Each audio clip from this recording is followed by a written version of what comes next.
जय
चित्ता भारविता विसरले आता कैसे जाऊ घरात नोहे परा लौकिका पारखियाच्या सांगता गोष्टी घरचे कुठे खातील आता कैसे जाऊ घरात नोहे बरा लौकिक तुका मने निवांत राहे पाहिले पाहे परतुने आता कैसे जाऊ घरात नो हे परालौकिका विडाला विडाला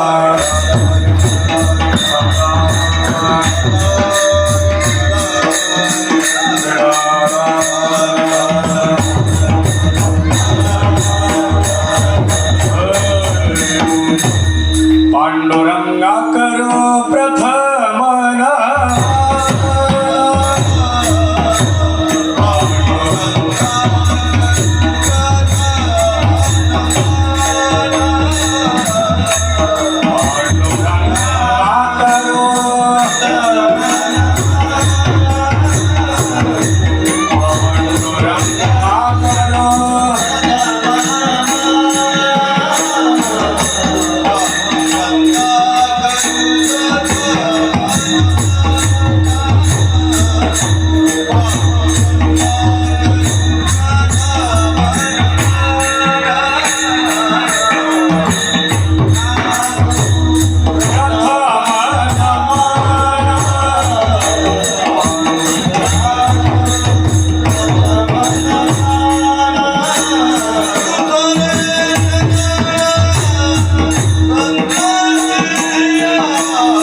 प्रथमना दुसरे चरणा संदानिया त्यांच्या कृपादाने कथेचा विस्तार आवाज सद्गुरु दास तुका नमो ज्ञानेश्वरा नमो ज्ञानेश्वरा निवृत्ते उदारा सुपान देवा मुक्ताबाई नमो त्रिभुवन पावने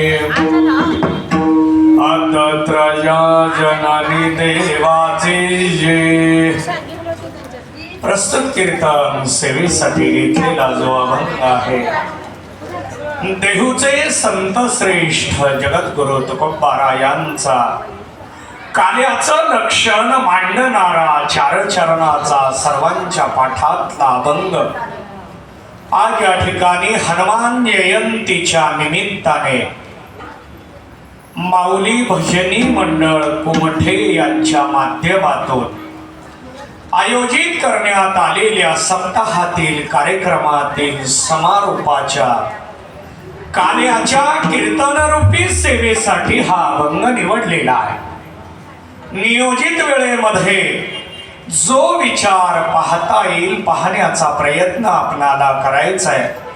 प्रतिवर्षाप्रमाणे यंदाही या ठिकाणी या सप्ताहाचं कार्यक्रमाचं आयोजन करण्यात आलं आणि या कार्यक्रमातील आजची काल्याची सेवा माझ्याकडं सोपवली आदरणीय हरिभक्तीपरायण पांडुरंग माने महाराज, आदरणीय हरिभक्तीपरायण भैया माने महाराज, माऊली भजनी मंडळ व मंडळातील सर्वच सदस्य, सभासद, पदाधिकारी, वारकरी या सर्वांच्या जिव्हाळ्यातून इथं येण्याचा योग मला प्राप्त झालेला. कुमठे ग्रामस्थ भजनी मंडळ व संयोजकाच्या परिश्रमाने आयोजित करण्यात आलेला सप्ताह आणि त्यातली आजची कीर्तन रूपी सेवा माझ्याकडे आली. आजच्या कार्यक्रमासाठी आवर्जून उपस्थित असलेल्यांमध्ये आदरणीय हरिभक्तीपरायण तानाजी दादा बेलेराव महाराज, आदरणीय हरिभक्तीपरायण राहुल महाराज, आदरणीय हरिभक्तीपरायण प्रकाश माने महाराज, उपस्थित सर्वच वारकरी मंडळी, नियोजित वेळेमध्ये काल्याचं चिंतन पाहण्याचा प्रयत्न करू. विठ्ठल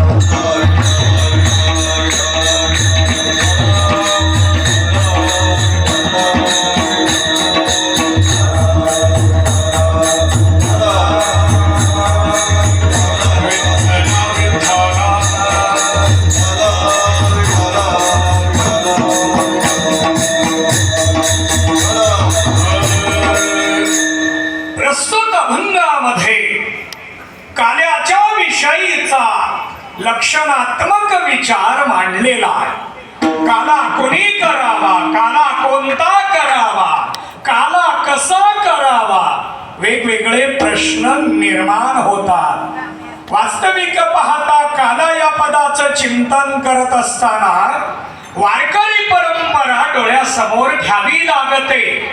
कारण भारतामध्ये, महाराष्ट्रामध्ये अनेक संप्रदाय आहेत, अनेक पंथ आहेत, अनेक परंपरा आहेत, पण यामध्ये काला इतर कोणत्याही संप्रदायात पाहायला मिळत नाही. काला म्हटलं की एकच परंपरा, ती म्हणजे वारकरी परंपरा.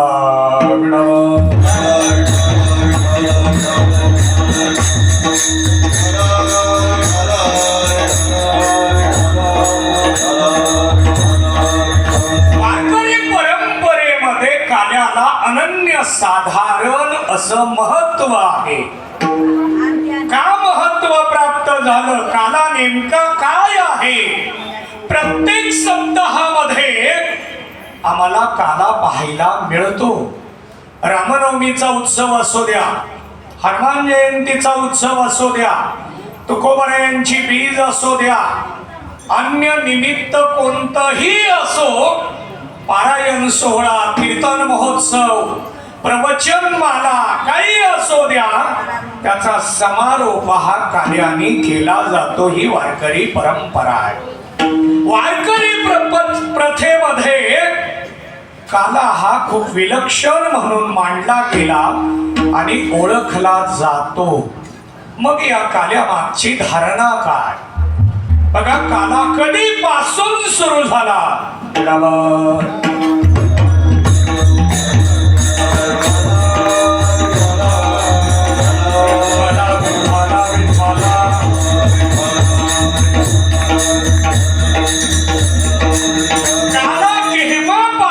सुरू झाला याचा जर आपण विचार करायला लागलो तर द्वापार युगापासून काल्याची परंपरा पाहायला मिळते. द्वापार युगामध्ये कृष्ण परमात्म्याने अवतार धारण केला. देवाच्या अनेक अवतारामध्ये एक अवतार आहे तो कृष्ण अवतार. मत्स्य अवतार, कुर्म अवतार, वराह अवतार, नृसिंह अवतार, वामन अवतार, परशुराम अवतार, राम अवतार, कृष्ण अवतार, असे अनेक अवतार आहेत. आणि या सर्व अवतारामध्ये काल्यासाठी एकच अवतार स्वीकारला गेला, तो म्हणजे कृष्ण अवतार. हाच अवतार का स्वीकारला गेला याच्यावर सुद्धा मी अनेक वेळा चिंतन मांडलेलं आहे. पण यातला बारकावा असा मला मांडायचा आहे की कृष्ण अवतार हा द्वापार युगातला आहे.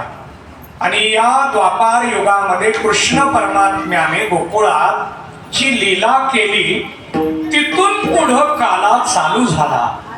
पण द्वापार युगामध्ये देवसंगतीत काला होता, हा संत संगतीत आणला तो 12व्या शतकापासून.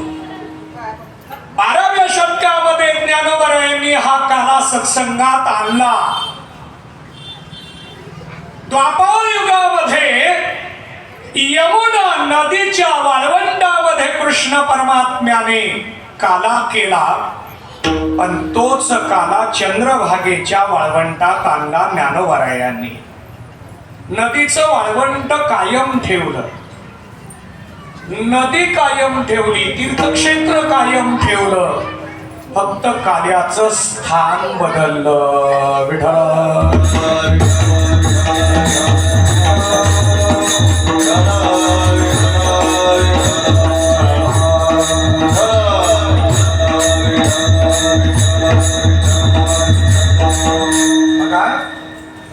गोपाळाच्या स्थानाचा विचार करत असताना कृष्ण परमात्म्याने यमुना नदीच्या वाळवंटामध्ये काला केला, पण तो काला चंद्रभागेच्या वाळवंटात आला. एकच टाळी झाली चंद्रभागे वाळवंटी, माझा ज्ञानराज गोपाळासे लाया वाटे.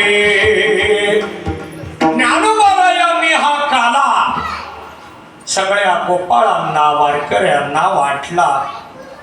यामध्ये मी अनेक वेळा प्रश्न सुद्धा मांडले. गोपाळ हे द्वापार युगातलं नाव आहे का कलियुगातलं? वारकरी हे पद द्वापार युगातलं आहे का कलियुगातलं आहे? या दोन्ही पदाचा विचार आपल्याला करावा लागतो. गोपाळ म्हटलं की गोकुळ आणि वारकरी म्हटलं की पंढरपूर. पंढरपूर म्हटलं की वारकरी परंपरा डोळ्यासमोर येते.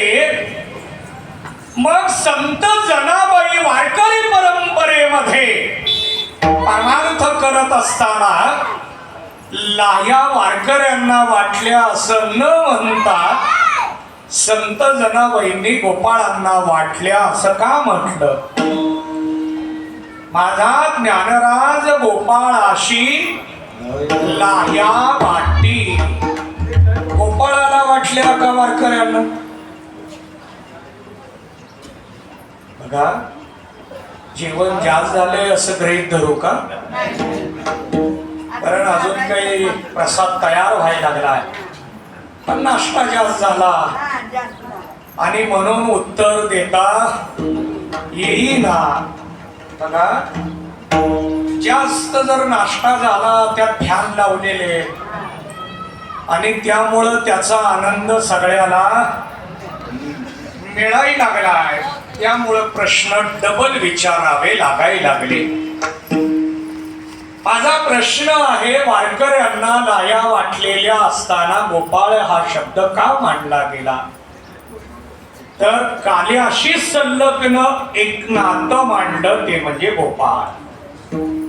कृष्ण परमात्म्याने द्वापार युगामध्ये गोपाळांच्या माध्यमातून काला दिला. तेच गोपाळ कलियुगामध्ये वारकरी झाले आणि म्हणून वारकऱ्याला देताना संत जनाबाई या वारकऱ्याला पाहताना त्यांना वारकरी गोपाळ रूपाने दिसायला लागले. हेच वारकरी गोपाळ रूपाने दिसायला लागले म्हणून काला गोपाळांना वाटला असं संत जनाबाईंचं म्हणणं आहे. यामध्ये काला गोपाळांना जरी वाटला असला तरी काला चंद्रभागेच्या वाळवंटात वाटण्यामागचं कारण काय?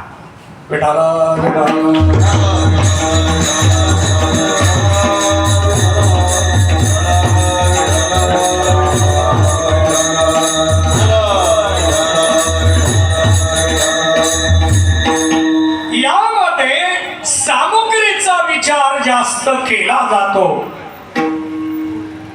काला वाटण्यासाठी, काला घेण्यासाठी सामुग्री काय असावी लागते आणि त्या सामुग्रीचं चिंतन मांडताना महाराज सांगतात, तुका म्हणे वाळवंट, तुका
कालेच्या सामुग्रीतला हा एक भाग आहे की वाळवंट असावं लागतं, पण ते कसं असावं? बर्व असावं, नीट असावं, उत्तम असावं. मग या वाळवंटामध्ये बर्वेपणा कुणामुळे आला?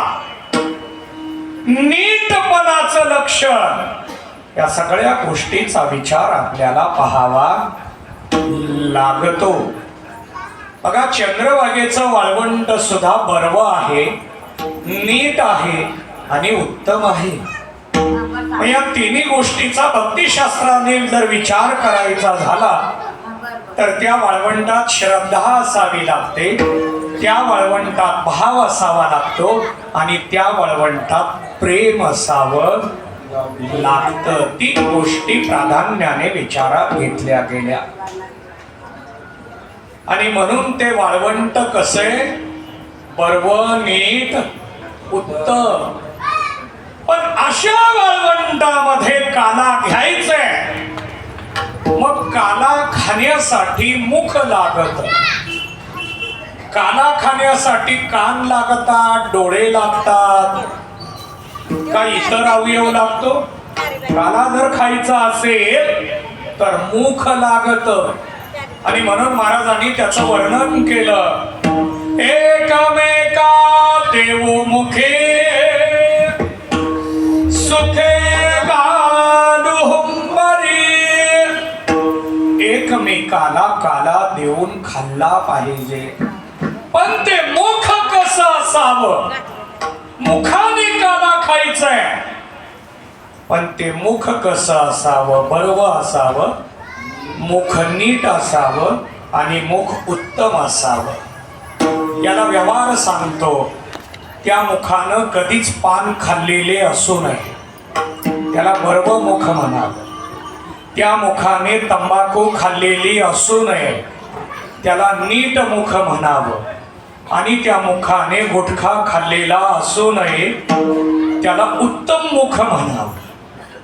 बघा, कोणत्या मुखात काला घालायचंय? आपण काला घालायला जातो, पण ते मुख कसं पाहिजे? एकमेकाला काला घालावा. आमच्याकडं सुद्धा, माझ्याकडं सुद्धा अनेक जण येतात, महाराज काला मुखात घालायचा असतो, पण त्याला लागणारं मुख कसं असावं? कधीही आयुष्यात पान खाल्लेलं नसावं, तंबाखू खाल्लेली नसावी, गुटखा खाल्लेला. आता तुमच्या इकडं हे माहित नसेल, चला स्त्रिया म्हणतील हे सगळं पुरुषांचं आहे हो. मग स्त्रियामध्ये काला खायला काही अडचण नाही. चला सगळ्याच्या बाबतीत दुसरं लक्षण मांडतो. त्या मुखाने, त्या वाणीने कधीच खोटं बोललेलं असू नये, अशा मुखात काला दिला जातो.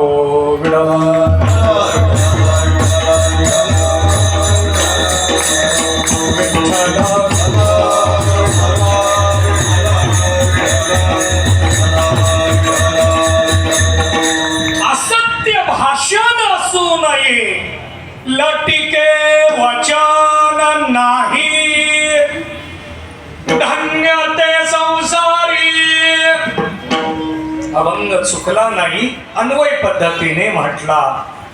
लटक वचन ज्याच्याकडं नाही, खोट बोलणं ज्याच्याकडं नाही, त्या वाणीने, त्या मुखाने काला खाल्ला पाहिजे. पण आपल्याकडे काला तसा खातात का? काला खात खात खोटं बोलतो आपण.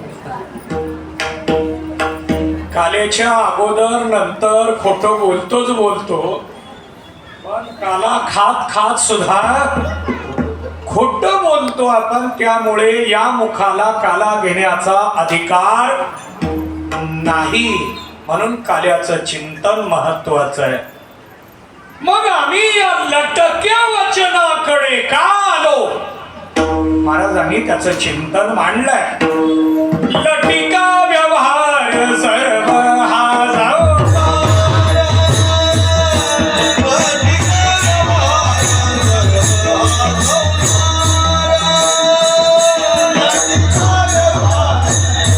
Ah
लटिका व्यवहार सर्व हा संसार.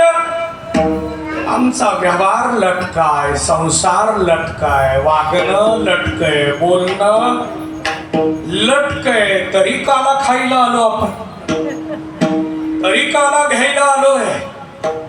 आपलं सगळं वागणं लटकय म्हणून कोणीही दिलेल्या वेळेत मंदिरात आलं नाही, कारण आपलं वागणंच लटकय हो. त्यामुळं आम्ही वेळेत मंदिराकडं येणार नाही. लग्नाला वेळेमध्ये जाऊ आम्ही. लग्नाला वेळ चुकवायची नसते, पण कीर्तनाला मात्र वेळेत नाही गेलं तरी चालतं. म्हणून आम्ही काल्याच्या पात्रतेचे आहोत या भूमिकेत काल्याला हजर राहतो आपण. काल्याची धारणा काय? काल्यामध्ये वेगळेपण संप्रदायानं मांडलं, या भूमिकेतून मांडलं. बघा, काल्याला कोणत्या गोष्टी आवश्यक आहेत. आम्हाला एखाद्याला जर चाल दिली तर लगेच ती व्यक्ती म्हणते घसा बसला. 7 दिवस दररोज मलाच ताण आहे. नाश्ता पण मलाच करायचा आहे, जेवण पण मलाच करायचं आहे, चहा पण. किती ताण आहे माझ्या मागे, आणि त्यामुळं माझा घसा बसलेला. कधी हरिपाठाला हजर नाही तरी घसा बसला, कधी भजनाला हजर नाही तरी घसा बसला. बघा, आपला जर विचार केला, चिंतन केलं तर आपण थोडा हा विचार लक्षात घेण्यासारखा आहे. एखाद्याला जर म्हटलं चाल म्हणा तर घसा बसला.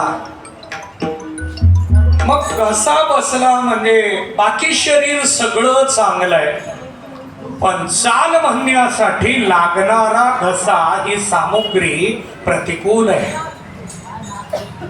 प्रतिकूलतेतून आम्हाला बाजूला निघाल्याशिवाय भजन चाल म्हणता येत नाही. तसं काला घ्यायचा असेल तर अवयव लागतो. कोणता अवयव लागतो? कालेच्या प्रसादाला काय काय असतं? लाह्या असतात, चुरमुरे असतात, दही असतं. हे पूर्वीची चालत आलेली प्रथा. पण पुढं सुधारणा झाली.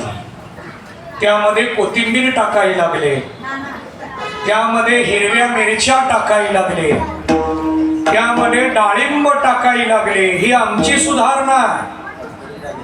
मुळात काल्याची सुरुवातीपासून चालत आलेली ही सुधारणा नाही.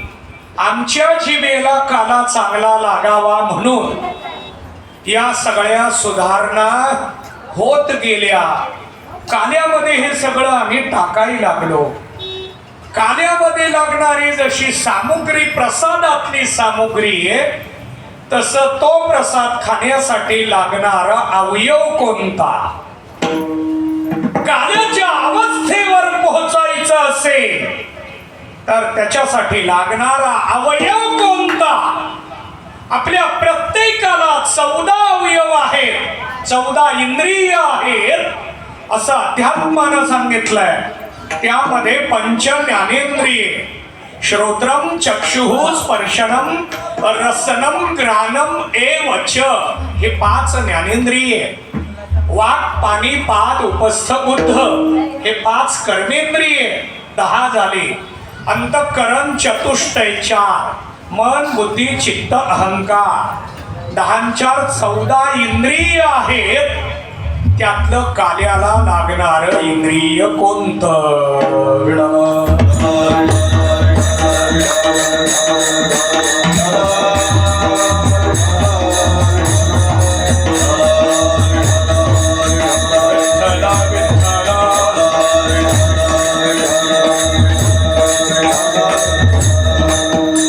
बघा, यामध्ये काल्याच्या सामुग्रीचा विचार इंद्रियाच्या माध्यमातून करत असताना काल्याला बुद्धी लागते का काल्याला मन लागतं? काल्याला चित्त लागतं का काल्याला वाणी लागते? काल्याला रसना लागते का काल्याला नेत्र लागतं? कोणत्या अवयवाचा उपयोग काल्यामध्ये केला जातो?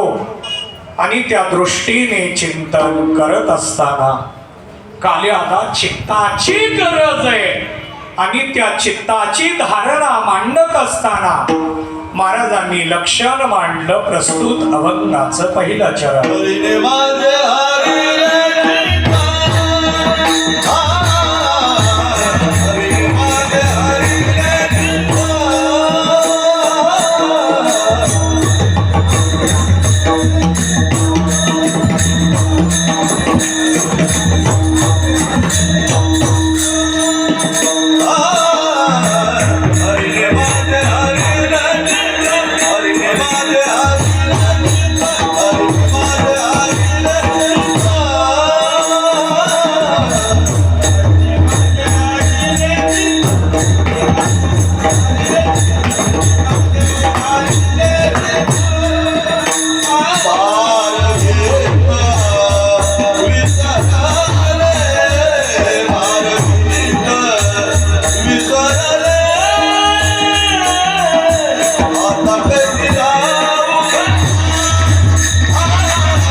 प्रस्तुत अभंगाच्या प्रथम चरणामध्ये महाराजांनी लक्षण मांडलं की काला कसा केला जातो.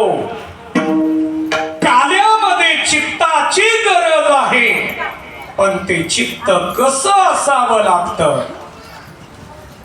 चित्त स्वच्छ असावं, निर्मळ असावं, शुद्ध असावं, सात्विक असावं, रिकाम असावं, असा चित्ताचा सर्व अंगानं सर्व अर्थानं विचार करावा लागतो.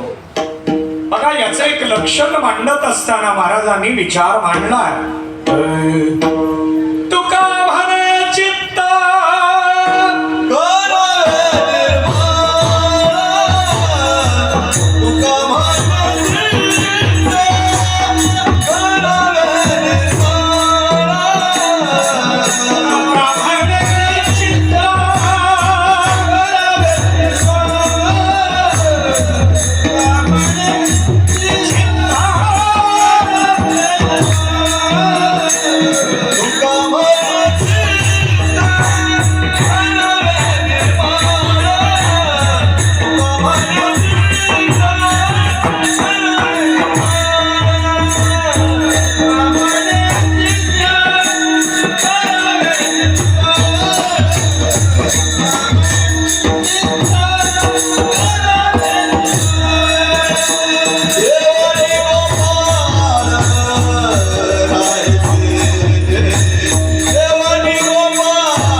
चित्त निर्मळ बनवलं पाहिजे, स्वच्छ बनवलं पाहिजे. आणि या दृष्टीने विचार करत असताना कार्याच्या सामुग्रीमध्ये चित्त या अवयवाचा विचार प्राधान्याने केला गेला. आपल्याकडं बुद्धी आहे, मन आहे, चित्त आहे, तरी चित्ताचं का वर्णन केलं, चित्ताचा स्वीकार का केला गेला. आपल्या प्रत्येक अवयवाला एक काम दिलंय आणि ते देह देताना काम ठरवलंय. त्यामध्ये जन्मभर बदली नाही. डोळ्याचं काम कानाला दिलं, कानाचं काम वाचेला दिलं, असं घडतं का? नाही. जन्माला येताना ठरवून पाठवलंय. तुम्हाला पाहायचं असेल डोळ्याचा उपयोग करा, ऐकायचं असेल कानाचा उपयोग करा, बोलायचं असेल वाणीचा उपयोग करा, चालायचं असेल पायाचा उपयोग करा. प्रत्येक अवयवाला एक एक काम दिलंय. तसं बुद्धीला, मनाला, चित्ताला याला सुद्धा कामं दिलेली आहे. मग बुद्धीचं काम का?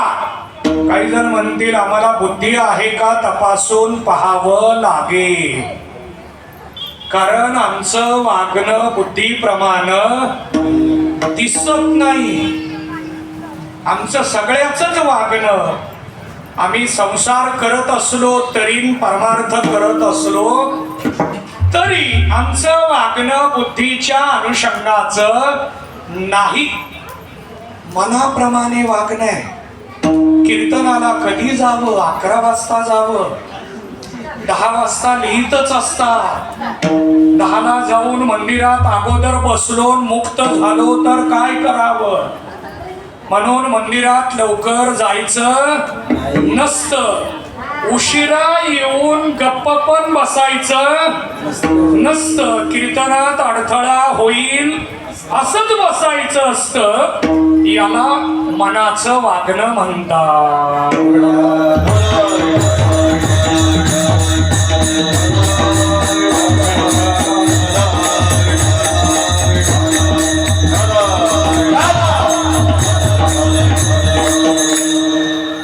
आपलं चिंतन चालू आहे ते म्हणजे एकेका अवयवाला काम दिलेलं आहे. तसं चित्ताचं काम काय? चित्ताचा विचार करत असताना महाराजांनी चित्ताची लक्षणं स्वतंत्र का मांडली? चित्ताचा स्थायी भाव चिंतन आहे.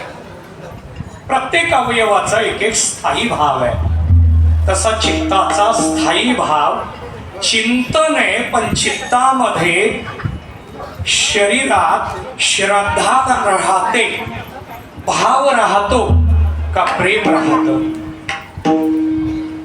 हे 3 राहण्यासाठी लागणारे शरीरातले अवयव कोणते? जसं आपल्याकडे फोटो काढला मोबाईल मध्ये, कुठं राहतो तो? मोबाईल मध्ये राहतो का कॉम्प्युटरला जातो, गुगलला जातो का? फोटो काढला कुठं जातो? गॅलरी मध्ये जातो. फोटो जर पाहायचा असेल तर मोबाईल मध्ये काय पाहावं लागतं? गॅलरी. घराची बंगल्याची नाही बर का, मोबाईलची एक गॅलरी आहे. या गॅलरी शब्दाचा साधा अर्थ स्टोर रूम. आपल्या स्टोर रूम मध्ये काय असतं? सगळंच असतं. जाऊ द्या, त्याचं वर्णन नको. माळी साहेब रेकॉर्डिंग करताय आणि ते सगळ्या महाराष्ट्रात दाखवतात. त्यामुळं ह्या स्टोर रूमची व्याख्या महाराष्ट्रात जाऊ नये. चला ठीक आहे, आपलं चिंतन मांडतो. गॅलरी मध्ये जसा फोटो राहतो तसं शरीरामध्ये प्रेम राहण्याचं ठिकाण म्हणजे चित्त आहे. आपल्याला शरीरातलं प्रेम शोधायचं असेल तर चित्त शोधावं लागतं. या चित्ताला स्वीकारावं लागतं. आणि देवाला प्रेमाची अपेक्षा आहे म्हणून देवानी प्रेम मागण्यापेक्षा प्रेमासहित चित्त मागितलंय. एखाद्या मुलाला जर आपण म्हटलं पाणी घेऊन ये, तो जातो, जार जवळ जातो आणि माघारी येतो. तो सांगतो ग्लासच नाही. आपण म्हणतो त्याला की तुला मी ग्लास सांगितला नाही, पाणी सांगितलंय. तो मुलगा म्हणेल पाणी आणायचं असेल तर ग्लास असावा लागतो, ग्लास शिवाय पाणी. तसं प्रेम घ्यायचं असेल तर चित्ताशिवाय घेता येत नाही, म्हणून चित्ताची गरज आहे. आणि मग प्रेम घेण्यासाठी देवाने ते प्रेम जिथं राहतं ते चित्तच सोडलं. हरीने माझे हरीले चित्त भारवित विसरले. देवानं चित्त हरण केलं, चित्त चोरलं. बघा, यामध्ये हरण आणि चोरणं याचा सुद्धा सूक्ष्म विचार आपल्याला पाहता येणार आहे. परंतु आता स्थूल रूपानं आपण याच्याकडे पाहूया. या चित्ताला प्रेमासाठी चोरलं, हरण केलं.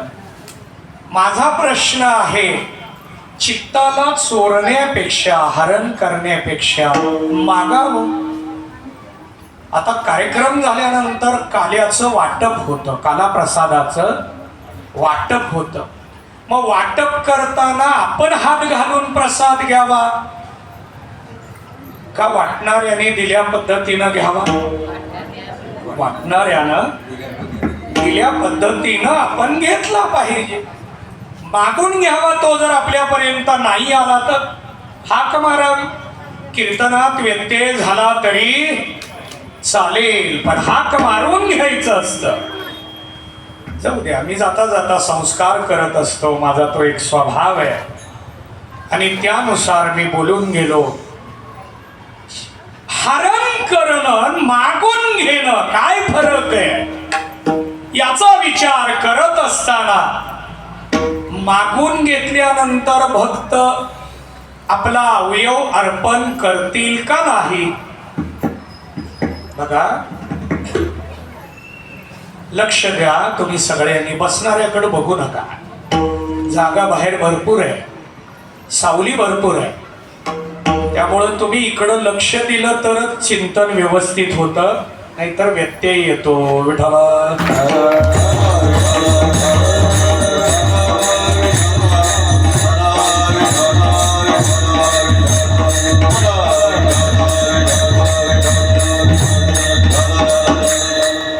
महिला मंडळ पुढं सरकून घ्या. उशिरा आलेल्यांची काळजी जास्त असते. जे उशिरा येतात त्या मंडळींच्या बसण्यासाठी जागा करून द्यावी लागते. त्यामुळं तुम्ही थोडं थोडं सरकून घ्या. लवकर सरका. म्हणजे चला, माझं चिंतन चालू आहे. यामध्ये माझा मुद्दा असा आहे, मागून घेतल्यानंतर चित्त दिलं नसतं का? मागून घेतल्यानंतर सुद्धा चित्त दिलं असतं. कारण भक्त हा आपलं जीवन, आपला जीव समर्पण करतोय. नामा म्हणे जीवे करीन निंबलो. आपला जीव अर्पण करायला तयार आहे. चित्त मागितल्यानंतर देणार नाही का? चित्त सुद्धा नक्की देईल. मग कृष्ण परमात्म्याने मागून घ्यावं का चोरून घ्यावं? मागून घ्यायला पाहिजे, पण देवानं चित्त मागितलं नाही, चोरून घेतलं. यामागची धारणा काय? बघा, कृष्ण परमात्म्यानं ही लीला आगळी वेगळी लीला केली. याला चोरी हा शब्द व्यवहारात निषिद्ध असला तरी भक्त परंपरे मध्ये मात्र हा विलक्षण आहे. हा अति महत्वाचा म्हणून मांडला गेला, सांगितला गेला. बघा, भक्त परंपरेमध्ये चोरी या पदाचा अर्थ इतका विलक्षण आहे की शास्त्रामध्ये, ग्रंथामध्ये या चोरी प्रकरणाला प्रतिष्ठा प्राप्त झाली. चोरी ही निषिद्ध आहे का प्रतिष्ठित आहे? तुमच्या इकडं चोरी माहिती आहे का? कीर्तन झाल्यानंतर जाताना आपली चप्पल नाही मिळाली तर काय? आपली जर चप्पल सापडे ना, काय करायचं? दुसऱ्याची घालून जायचं. मग आपली गेली तर काय करा? आपली जर गेली तर आपण दुसऱ्याची घ्यायची. याला चोरी म्हणतात. चोरी ही व्यवहारामध्ये, प्रपंचामध्ये निषिद्ध आहे. पण कृष्ण चरित्रामध्ये चोरी या विषयाला प्रतिष्ठा प्राप्त झाली. कारण देवाला चोरी अवयवाची सुद्धा करायची नाही, प्रेमाची चोरी करायची आहे. मग मी प्रश्न मांडलाय, देवाला प्रेम मागितल्यानंतर मिळालं नसतं का? नक्की मिळालं असतं. पण देव सुद्धा भक्ताला तिष्ठत उभा करतो. तसा भक्त मला तिष्ठत उभा करू नये म्हणून देवानं मागण्यापेक्षा चोरी केली हा एक मुद्दा. कारण आपण वारीला जातो का नाही? या गावातनं माघवारीला मोठी दिंडी असते. या संयोजकाच्या माध्यमातून खूप अट्टहास असतो. महिला वर्गासाठी स्वतंत्र भेटवस्तू असते आणि अशा पद्धतीनं नियोजन या मंडळाकडून केलं जातं. पंढरपूरला जातो, त्याची धारणा मांडत असताना महाराजांनी एके ठिकाणी लक्षण मांडलंय. ठाकलो से द्वारी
देवाच्या दारात तिष्ठत उभा आहे आणि देवाला प्रेमाची मागणी करतोय.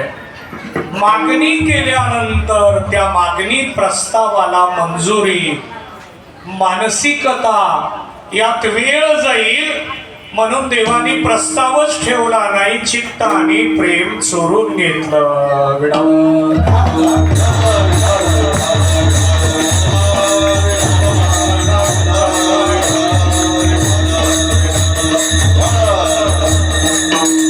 मोठा विस्तार आपल्याला पाहता येणार आहे आणि त्यामध्ये देवाने चोरी का केली मी अनेक वेळा या भागामध्ये चिंतन मांडलंय.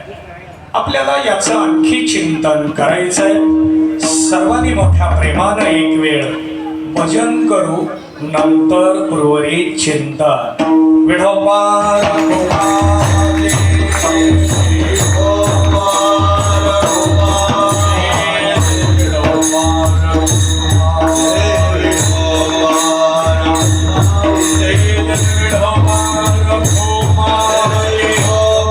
Hare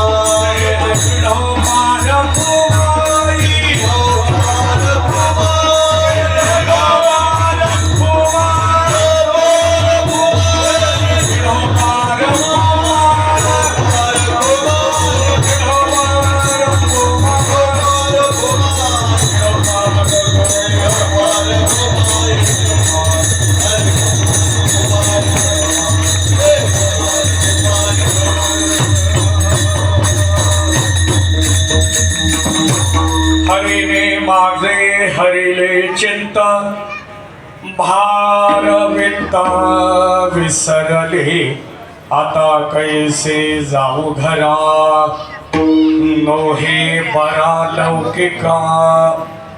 जगद्गुरु तुकोबारायांच्या या अभंगाच्या अनुषंगाने आपण चिंतन करत होतो. यामध्ये देवाने चित्त चोरलं, चित्त हरण केलं. काल्याच्या कीर्तनामध्ये कीर्तनकाराला वारकरी संप्रदायाचं बंधन आहे. चरित्र ते उच्चारावे, केले देवे गोकुळी.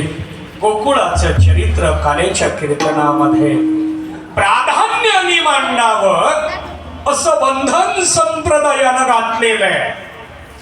आणि म्हणून गोकुळ चरित्राचा विचार पाहत असताना मथुरेपासून चरित्र विचारात घ्यावं लागतं. कारण कृष्ण परमात्म्याचा जन्म मथुरेत कारागृहात झाला.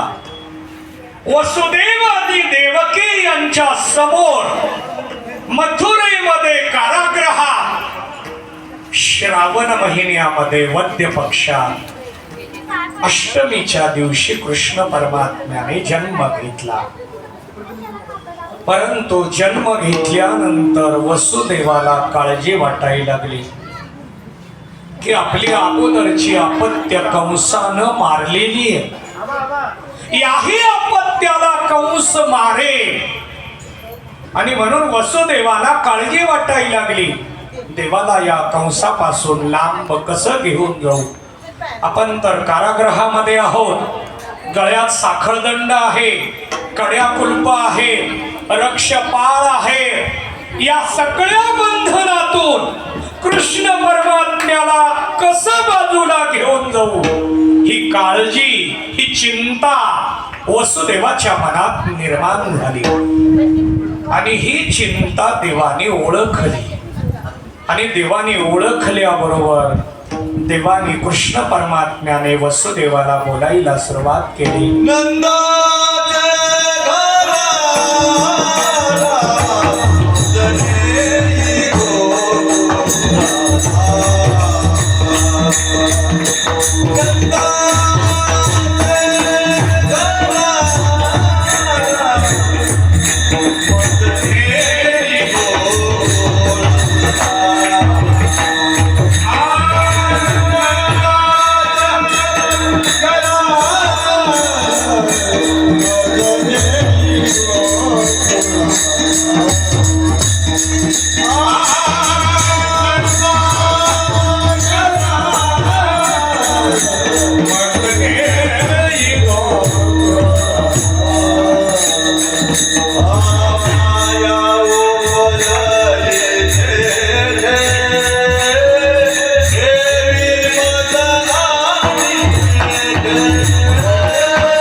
कृष्ण परमात्म्याने वसुदेवाला बोलायला सुरुवात केली.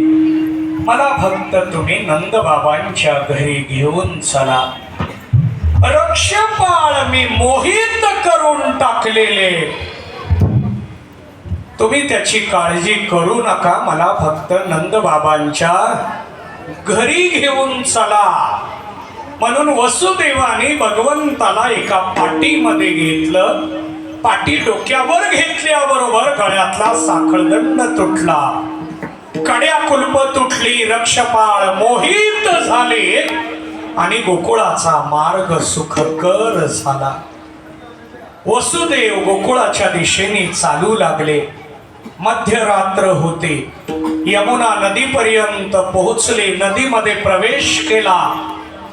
वरुण राजाला वाटलं की भगवंत यमुनेच्या पात्रातून निघालेले आहेत, आपण या देवाचं दर्शन घ्यावं. आणि म्हणून पावसाने सुद्धा यायला सुरुवात केली.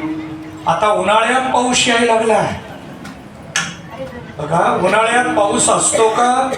नाही. पण उन्हाळ्यात पण पाऊस चालू झाला. ईश्वरी सत्ता आहे. ईश्वराच्या मनात आल्यानंतर या सगळ्या घटना घडतात. याचं हे उदाहरण आहे. पाऊस यायला लागला म्हणून शेष भगवंतानी कृष्ण परमात्म्याला आधार दिला, आसरा दिला. वसुदेव चालत होते आणि यमुना नदीच्या पात्रातून चालत जात असल्यामुळे यमुना नदीच्या लक्षात आलं परब्रह्म परमात्मा आपल्या पात्रातून निघालेला आहे. दर्शन न घेता कसं राहावं. आणि म्हणून यमुना नदी पात्र वाढवू लागली. पाणी सुरुवातीला कमरे एवढं होतं. वाढत वाढत वाढत छातीपर्यंत आलं. पाणी वाढायला लागलं. भगवंताच्याच लक्षात आलं यमुना नदी काही हट्ट सोडणार नाही, तिला दर्शन पाहिजे. म्हणून भगवंतानी पाठीतून एक पाय बाहेर काढला आणि यमुना नदीला चरणाचा स्पर्श झाल्याबरोबर यमुना नदी ओसरू लागली. गोकुळाला जाण्यासाठी तिने वाट करून दिली. यमुना नदीने सुद्धा मार्ग करून दिला. वसुदेवानी भगवंताला गोकुळामध्ये आणलं. यशोदा मातेच्या समोर आणलं. कृष्ण परमात्म्याला ठेवलं आणि देवाचं एकदा दर्शन घ्यावं. पुन्हा कधी दर्शन मिळेल काही माहित नाही. आणि म्हणून कृष्ण परमात्म्याने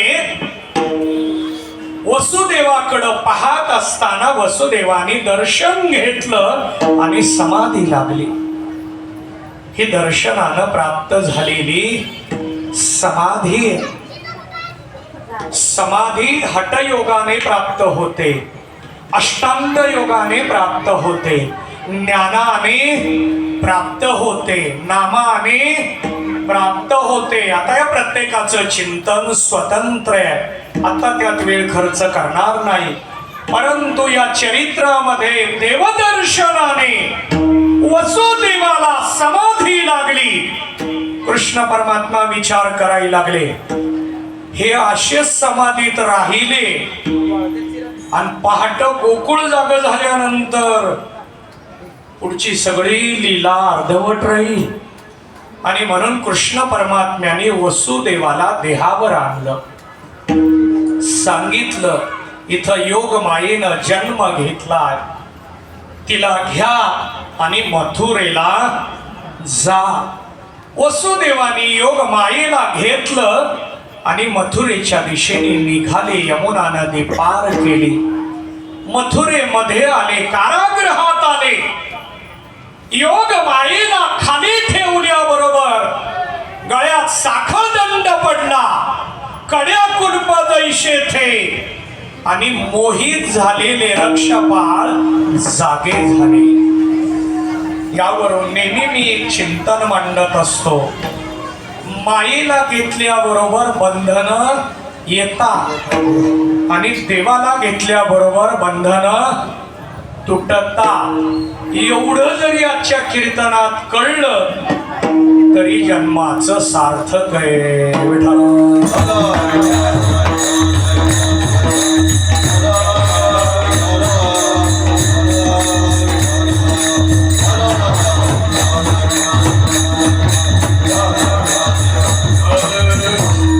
योग मायेनं रडायला सुरुवात केली. आवाज कानावर आल्याबरोबर रक्षपालांनी जाऊन कंसाला सांगितलं.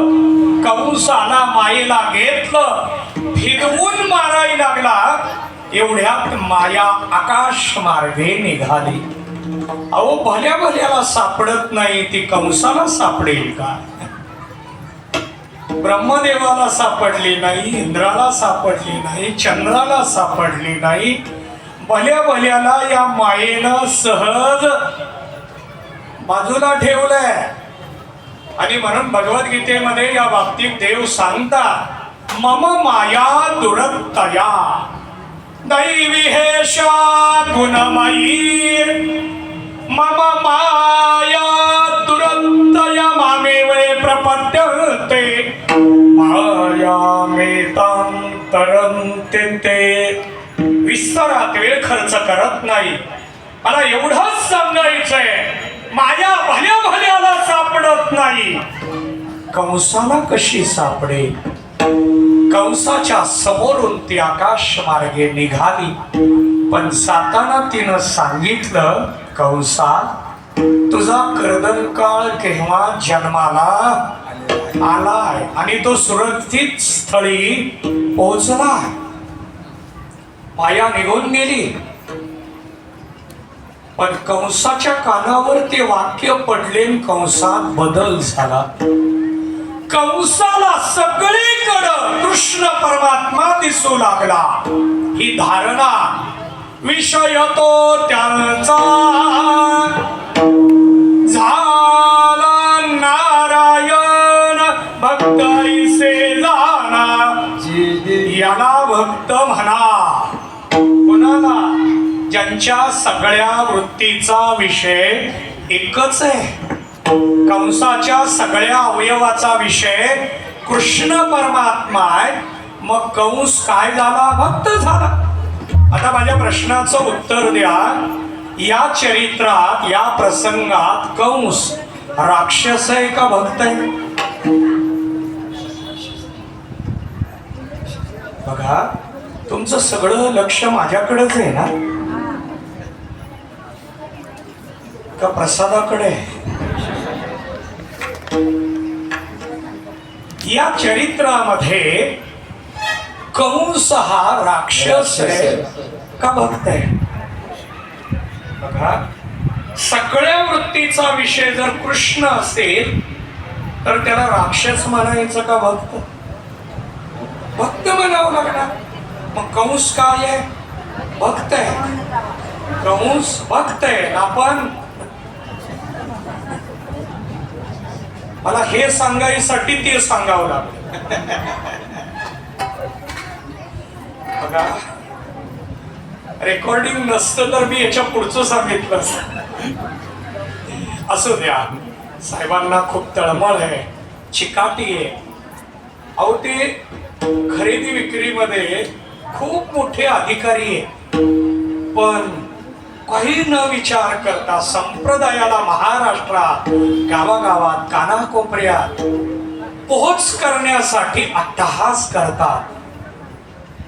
ते आपल्या पोस्टकडे, अधिकाराकडे कधीच पाहत नाही. खूप मोठी सेवा संप्रदायामध्ये त्यांची चालू आहे. चला, माझं चिंतन चालू होतं. कंसाच्या सगळ्या इंद्रियाचा विषय फक्त कृष्ण परमात्मा, म्हणजेच या भूमिकेत कंस हा भक्त आहे. आणि आपण मंदिरात असलो तरी भक्त नाही. आपण एवढं तरी म्हणू, जाऊ द्या, तिकडचा शब्द वापरण्यापेक्षा आपण भक्त नाही. काही जण म्हणतील कशावरून? आता झाल्यानंतर प्रसादाला बसा म्हटलं की उठून लांब बसू का तिथंच रांग करू? तिथंच रांग करायची. रांग केल्यानंतर जागा कमी पडायला लागली की तिथंच भांडण. मग आपण उठून दुसरीकडे जायचं नाही, दुसऱ्याला सांगायचं एवढ्या अडचणीत कशाला बसला, पलीकडे जागा भरपूर आहे, आपण उठावं, आपण जावं, कारण आपण भक्त आहोत. बघा, या विचारामध्ये कंस काय आहे हा माझा मुद्दा आहे. आणि त्यानंतरचं चिंतन आपल्याला थोडं स्वीकारावं लागणार आहे. काळजी करू नका. तुम्हाला वाटत असेल चरित्र आणखीन खूप शिल्लक आहे, 15च मिनिटं घड्याळातली आहेत. मी 3 मिनिटात सुद्धा काला सांगतो, कारण या भजनी मंडळात मी काला आज सांगत नाही, अनेक वर्षापासून काला सांगतोय. आणि त्यामुळं मला काल्याला जास्त वेळ लागत नाही. त्यात पुन्हा सगळ्या चरित्राला स्पर्श करत 3 मिनिटात घड्याळ लावू. असू द्या, वेळेत संपवणार, यात काही वाद नाही, नवल नाही. उशिरा आलेल्यांसाठी आम्ही का वाढवावं असा माझा प्रश्न आहे. बरोबर आहे का? जी उशिरा येतात त्यांच्यासाठी जरा जास्त सांगा का लवकर यावं. प्रपंचातली कुटुंबातली कामं थोडी लवकर पूर्ण करावी आणि मंदिरात वेळेमध्ये यावं, तर आपल्याला भरपूर श्रवण करता येणार आहे. मग काही जण म्हणतील, महाराज तुमचं काय, आम्ही प्रापंचिक आहे, आमच्या मागं परिवार आहे. प्रापंचिक असलो तरी रेल्वे स्टेशनला रेल्वेने जाताना वेळेत जाता का उशिरा जाता? वेळेत जाता रेल्वेने जाताना. मग स्टेशन मास्तरला फोन करून सांगता का आम्ही प्रापंचिक आहे, 10 मिनिटं रेल्वे म्हणतो का आपण? नाही. मग कीर्तनच का उशिरा सुरुवात करायची? कीर्तनाला वेळ का लावायचा? मग आमचं म्हणणं असतं टाळकरी तरी येऊ द्या. देवाला टाळकरीची अपेक्षा नाही, देवाला गायन वादनाची अपेक्षा नाही. राग कला नाही जानत तुका, देव तो भावका. का महाराजांनी लक्षण मांडलं, यातलं देवाला काही लागत नाही आणि म्हणून वेळ पाळणं हे आवश्यक आहे. विठ्ठल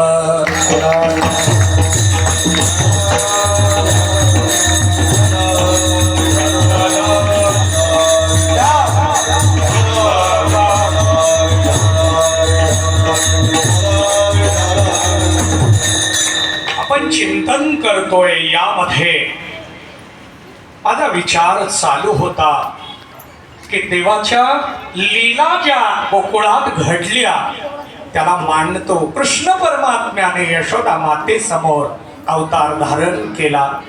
सर्वात जास्त प्रेम कुणाला दिलं तर ते यशोदा मातेला दिलं. यशोदा मातेला प्रेम देत असताना त्यांच्याकडे असलेल्या गायींना, वासरांना सुद्धा प्रेम देण्याचा प्रयत्न कृष्ण परमात्म्याने वाड्यामध्ये केला. देव हळूहळू मोठे होऊ लागले आणि मोठे होत ते गावामध्ये जाऊ लागले. मोठे झाले, गावात जात असताना काही गवळणींना भेटावं, काही गोपाळांना भेटावं. गवळणींच्याकडे जाऊन प्रेमाने दूध दही तूप लोणी मागावं. प्रेमाने मागून मिळालं नाही तर हट्ट करावा. हट्ट करून नाही मिळालं तर भांडण करावं. भांडण करून पण नाही मिळालं तर बघा, हे चांगलं माहिती आहे सगळ्यांना. चोरी करून घ्यावं, पण देवानं चोरी केली ती दुधाची, तुपाची, लोण्याची नाही. चैतन्य चोरीले माझे, चैतन्य चोरीले अवघे पारुषले, देन देह. देवाने चित्ताची चोरी केली, मग परिणाम काय? आता कैसी जाऊ घरा, नोहे परा लौकिक. चित्त चोरल्यानंतरची अवस्था ती गवळण सांगायला लागली. मी आता माझ्या घरी कशी जाऊ? कोणत्या घरी? विटाने, सिमेंटने, मातीने बांधलेल्या घरी. देहरूपी वृत्ती निर्माण झाली त्या घरी का निजधाम रूपी घरी? कुठं जायचंय? परमम धामम असं म्हटलं जातं. हे आपलं परम घर आहे, मोठं घर आहे, आद्य घर आहे. घरी जायचंय. कोणत्या घरी? पण माझं चित्त चोरलं आणि म्हणून वै भुली घर जाणे वाट. मी घरी जाण्याची वाट आता विसरली आणि म्हणून गवळणी तक्रारी करू लागल्या. गवळणी सांगती गारारी, रात्री आले चक्रपाणी, खाऊनी दही दूध तुपलोनी, थोडीसे अवघे विरजनी. महाराजांनी लक्षणा मांडली. दूध दही तूप लोणी खातो पण जाताना गप्प जात नाही, माठ फोडून जातो. या तक्रारी यशोदा मातेकडे येऊ लागल्या. आणि म्हणून यशोदा मातेनं सुरुवातीला कृष्ण परमात्म्याला समजावून सांगितलं. फरक पडला नाही. उखळाला बांधलं, फरक पडला नाही. गणपतीला नवस केला, फरक पडला नाही. आणि म्हणून नंद बाबाकडे तक्रार केली. नंद बाबांनी कृष्ण परमात्म्याला सांगितलं, उद्यापासून गावात थांबायचं नाही. ठरल्याप्रमाणे गाई घेतल्या, शिदोरी घेतली, यमुनेच्या तीरावर आले. गाई चराईला सोडल्या, शिदोरी एका झाडाखाली ठेवली आणि खेळ खेळायला सुरुवात केली. खेळ झाल्यानंतर गोपाळ मंडळी देवाला म्हणायला लागली, खांदेवार भोटी भोक काय खेळा याचे. बघा 3 मिनिटं झाली असतील. काला सगळा मी चरित्रानं पूर्ण केला, कारण माझ्या हातात 10 मिनिट आहेत फक्त, आणि त्यामध्ये हा सगळा विचार पूर्ण करायचा आहे. कृष्ण परमात्म्यानं सांगितलं, माझी जशी शिदोरी आहे तशी आणा. गोपाळ मंडळी देवाला भांडू लागले, म्हणून देवाचा नाविलाज झाला. सर्व शिदोरी एकत्रित केली, त्याचं मिश्रण केलं, त्याला म्हणतात काला. हा काला द्वापार युगामध्ये देवसंगतीत घेतला, पण देवसंगतीतला काला संत संगतीमध्ये आला. तुका म्हणे काला वैकुंठे दुर्लभ, विशेष हा लाभ संत संगे. हा संत संगतीमध्ये कुणी आणला? ज्ञानेश्वर माऊली.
लोटा